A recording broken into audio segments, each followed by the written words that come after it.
নমস্কার বন্ধুরা, দীপাবলিতে কে কে নারকেলের নাড়ু বানিয়েছো? এই দেখো, আমি এভাবে বানাচ্ছি। নারকেলটাকে আগে কুড়ে নিলাম, এটা কাঁচা নারিয়েল।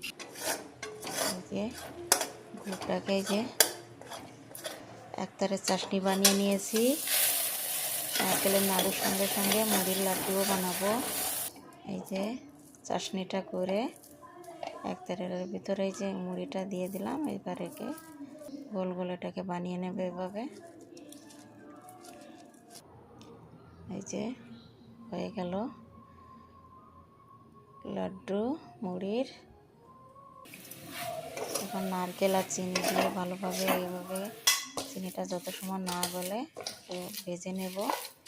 ভেজে নিয়ে এই যে এটাকে একটু বেটে নেব। নারকেলটাকে নরম হয়ে গেলে এটা বেটে নিলে ভালো হয়, নাড়ুটা ভালো বসে। এই যে দেখো কেমন হয়েছে বন্ধুরা। Okay bye.